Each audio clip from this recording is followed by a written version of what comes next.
on Jerusalem Dateline. This week on Jerusalem Dateline, the war of words between Iran and Saudi Arabia takes on a new dimension with an Iranian video simulating an attack on the Arabian Peninsula. Plus, Bibi Netanyahu speaks to the foreign press about new realities in the Middle East and the annual bird migration through the land of Israel, one of nature's wonders.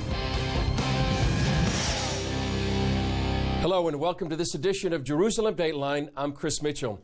Hostility towards Israel may be growing in multinational organizations like the United Nations.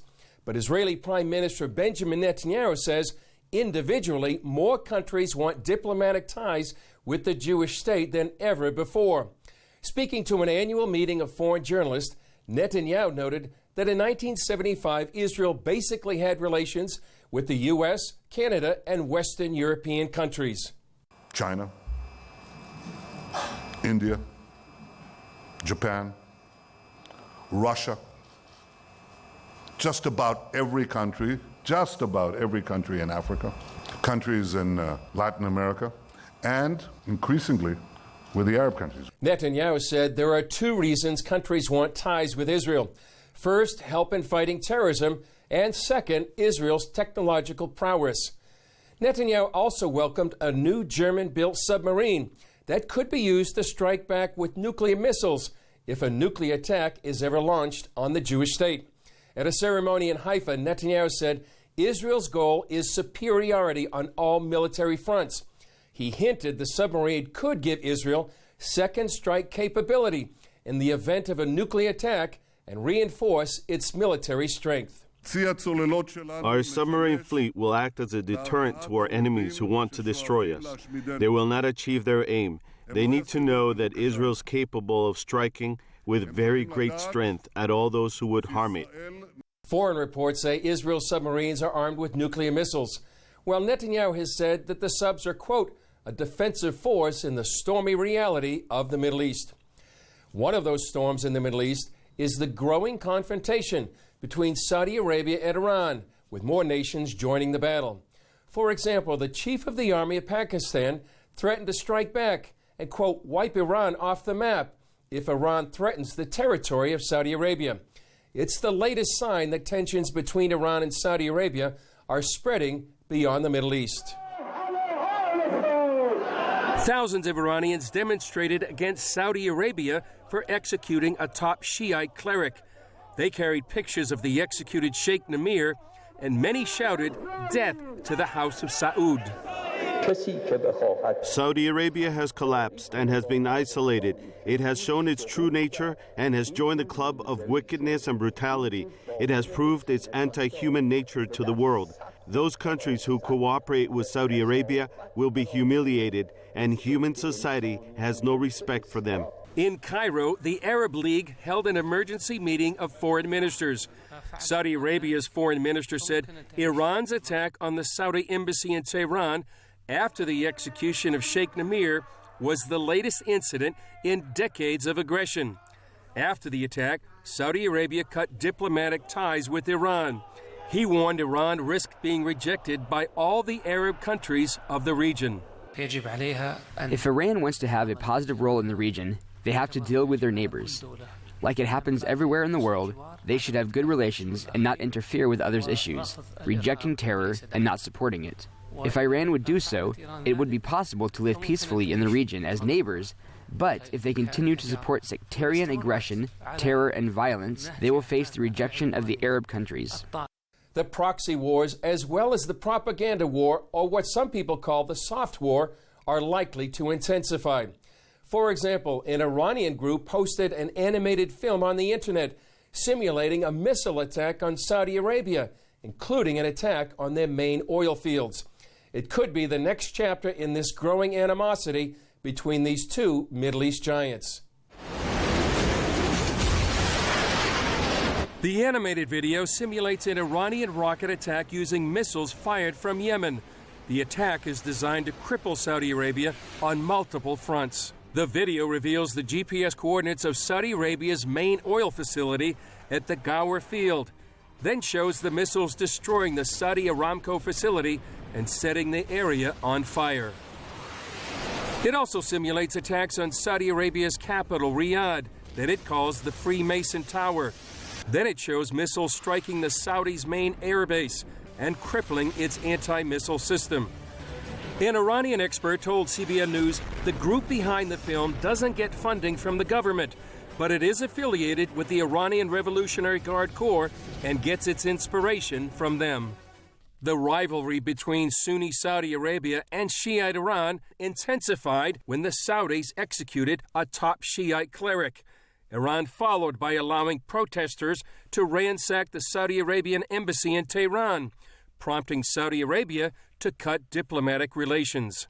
Pakistan then weighed in on the side of the Saudis, saying they would wipe Iran off the map if Iran threatened the territorial integrity of Saudi Arabia. The concern for many in the region is that the rivalry between the two Middle East titans will escalate from a video to a direct confrontation on the battlefield. Another concern many have in the region is the fact that Iran holds an apocalyptic vision of Islam. It's an ideology that believes they can hasten the return of their Islamic Messiah called the Mahdi by creating chaos in the world. Best-selling author Joel Rosenberg discussed this ideology as well as his latest political thriller with CBN founder Pat Robertson on the 700 Club. This is the second in a series. That's right. The first was called The Third Target. Yeah. It's about a New York Times foreign correspondent who hears a rumor that ISIS, the Islamic State, has captured chemical weapons in Syria and is planning a genocidal attack, as well as it turns out, the reporter finds himself uncovering a plot to capture and potentially behead the President of the United States. You focused in on Syria. How come? I decided, if you look at the goals, the stated goals of the Islamic State, and you say, what if they began to come true? That's what this series is about. The leaders of Iran and the leaders of the Islamic State are not just radical Islam. This is what I call apocalyptic Islam. The leaders of both movements, Iran and ISIS, believe that the end of days has come, that their Islamic Messiah, known as the Mahdi, is coming at any moment, and that they need to commit genocide in order to create the caliphate, this global Islamic kingdom. But what's our president doing? Not my fictional president in First Hostage. The president of the United States today is refusing to meet with Jordan's King Abdullah, who's in Washington this week. He's too busy. Too busy for our most faithful Sunni Arab ally. The Saudis feel like the President of the United States is cut and run. The Jordanians feel this way. The Egyptians, the Israelis have the worst relationship with this president in the history of the country. So the region feels scared by two existential threats: Iran and ISIS, and this apocalyptic Islam. You know, the whole idea of the Iranians, and you remember when the head of Iran made that statement in front of the United Nations, he said he could feel the presence of this being. But they feel that he's alive and that there has to be a disaster in the world, and then he will come and fix it. That's right. But the Sunnis don't believe in it. Do they believe in the Mahdi at all? Or? They do. They don't believe that the Mahdi, their Messiah, is the 12th Imam. That's a Shia spin on it, that, because the split originally from are Muslims following the family of Muhammad after Muhammad's death, that's the Shias, or the disciples of Muhammad, that's the Sunnis. Coming back to the Pakistanis, the Saudis are talking openly about buying nuclear weapons from the Pacs. Why? Because they fear that the President Obama has given Iran's apocalyptic Muslims two pathways to nuclear weapons in 2015.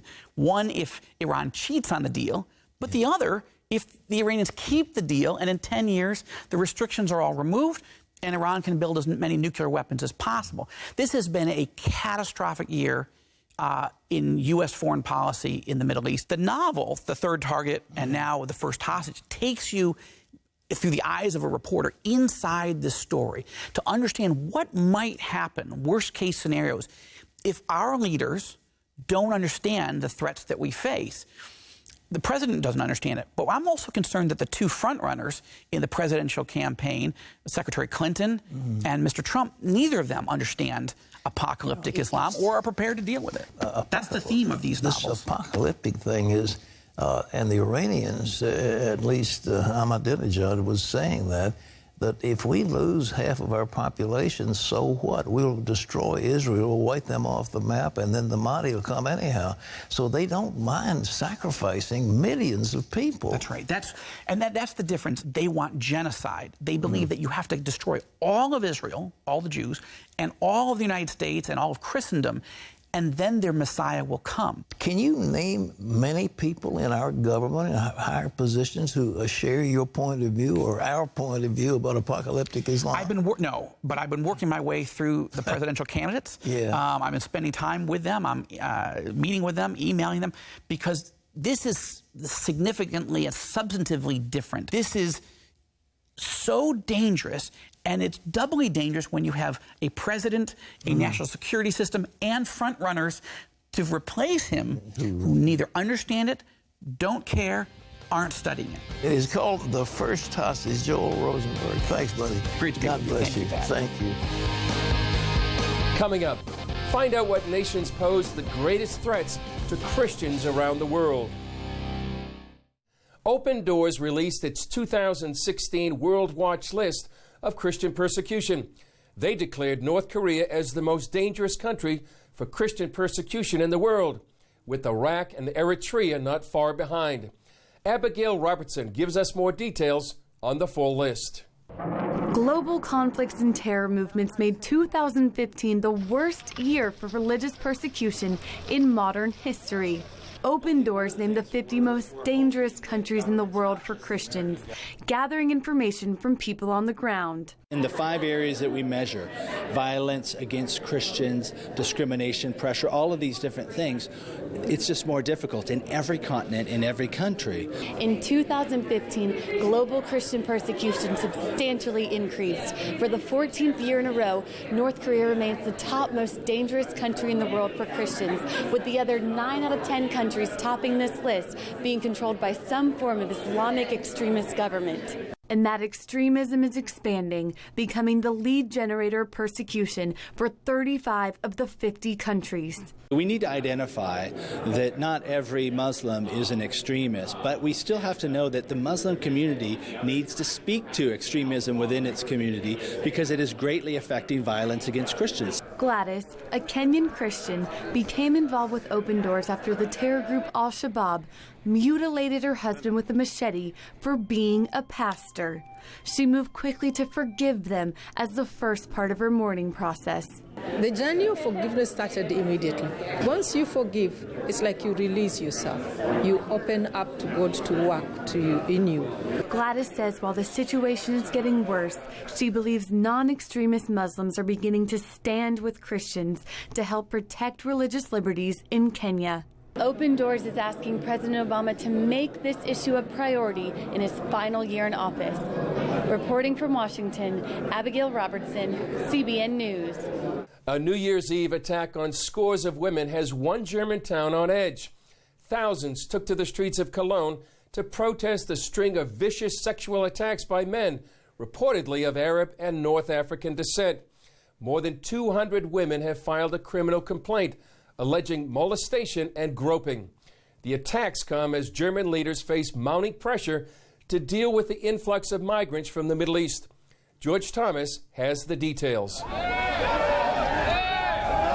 Tensions are rising in Germany's fourth largest city. Protesters took to the streets of Cologne over the weekend, furious about a string of shocking sexual assaults. I am here today because we're all very sad about the things that happened here. The attacks happened during New Year's celebrations in Cologne's main square, when hundreds of young men, reportedly of Arab and North African origin, attacked scores of women. More than 500 women have filed criminal complaints, 40% of them saying they were groped and molested by men. Cologne has been on edge since last Friday, when reports surfaced that refugees who recently arrived in the country were among the suspected attackers. Scores of women stood in front of this cathedral protesting sexual violence. It is about making clear that we will not stop moving around freely and to protest against victim bashing and women being abused. Germany's Chancellor Angela Merkel is facing tremendous pressure after allowing more than 1 million refugees into the country in 2015. Over the weekend, some 2,000 anti-Muslim protesters also took to the streets, demanding that Germany closes its borders to refugees. I am shaken by the events of New Year's Eve, but it is not only about that incident. What is happening at the moment in Germany is concerning. I am worried. I do not have the feeling that this is still my country. A counter-demonstration defending refugees took place simultaneously in another part of the city. We're upset and angry as women of the sexual violence that happened here in Cologne on New Year's Eve. But we're even more upset and angry that there are racists that are using this for their racist propaganda, because sexual violence is a global issue. Chancellor Merkel's popularity has dropped since refusing to limit the number of refugees coming into Germany. Almost 3/4 of those polled in a recent survey say migration was the most important issue for the government to deal with this year. Merkel announced a plan Saturday making it easier to deport refugees who commit crimes following the sexual assault attacks almost 2 weeks ago. George Thomas, CBN News. Up next, what's behind the current wave of terror in Israel? It's more personal than you think. In just 4 months, Palestinian terrorists have killed more than 25 Israelis and wounded nearly 300 more. This has happened on the streets, at the market, and even at work. An anxious public is wondering what's behind these attacks.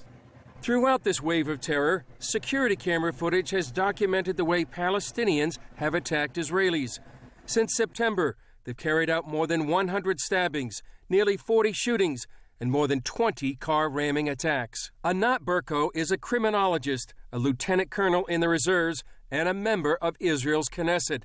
She spent years interviewing Palestinians, many of them women, who carried out terror attacks. While many blame what they call the oppression of Israel's occupation, Berko says it's often much more personal. I found in many cases that it was something that women tried to escape from: imposed marriage, incest, or problems inside the family, or try to just escape from the house. And many of them, I interviewed many women, and they told me we have much more freedom in the Israeli prison than in our houses. Berko says the Islamic promise of paradise often drives these attacks. It's to go to a place that is much better, Jannah. Jannah, which means paradise. It's like for the males, they'll have the 72 virgins. For the girls, she cannot say, as they told me, I cannot say, I want to have sex. So they are speaking about to be one of the virgins, and if she was married, she'll meet her husband. If he was an abusive husband, he will go to Jahannam, to hell, and she'll go to paradise. Berko sees a common thread in the terror attacks in Israel and the recent ones in San Bernardino, Paris, and Philadelphia. But there is a problem right now that the West face, and they don't want to admit it, that there is something in this collective, I call it in my book, Shahada mania. Shahada, it's the obsessive to carry out istishhad, self-sacrifice. And mania, you know what is mania? Berko says in this battle, Israel and the West are on the same side. Israel is the good side in this equation. We are part of the West. We are the front line of the West. This is something that we need to stop and to know that in Paris, that in New York, and in Tel Aviv, and in Jerusalem, the same enemy, the same phenomenon. And it's not about Israel, it's about all of us. Up next, bird watchers from all over the world come to see one of Israel's natural wonders, its annual bird migration. Believe it or not, about 500 million birds migrate through Israel twice each year. The country lies along one of the world's major migration routes. It's a paradise for bird watchers. The Hula Valley hosts millions of birds and thousands of visitors each year. This is one of the richest sites in the world for bird watching. Israel sort of is a junction between three continents. The Bible mentions the bird migration as part of a metaphor. Even the stork in the sky knows her seasons, and the turtle dove and the swift and the thrush observe the time of their migration. Some 400 species of birds stop for refueling, and a fraction even winters here, including 30 to 45,000 cranes. Listening to them talk, one can understand why King Hezekiah said he chattered like a crane. In fact, it's not just noise. Experts say crane parents and chicks can actually recognize each other's voices. 20 years ago, there were hardly any cranes here because the natural swamps would drain for farmland. The ground didn't work for agriculture, however, so experts restored part of the lake. And the answer was essentially to give it back to nature. And so the project has gone sort of in a circle, and we are back to trying to renovate, trying to sort of reproduce what existed here in the past. That and a special feeding project brought the cranes back, along with the visitors. This is a wonderful opportunity for us to educate people about birds, about nature. I think that you don't need to be a bird lover when you are coming here, but you are definitely a bird lover when you are going out of this site. Visitors to Agamon Hahula Reserve can ride the safari wagon into the midst of the cranes. Guides say there's no place else in the world to see so many cranes in such a small area. And bird watchers come from all over to see the phenomenon. You have to experience this and come and see thousands and thousands and thousands of cranes. If you're a birder, I don't think you could find a better place to come to see the variety of species, as well as the atmosphere and the beauty of the place is just unrivaled in any place in the world. The bird migration is an amazing sight here in Israel. Well, that's all for this edition. Thanks for joining us. Remember, you can follow us on Facebook and Twitter. I'm Chris Mitchell. We'll see you next time on Jerusalem Dateline.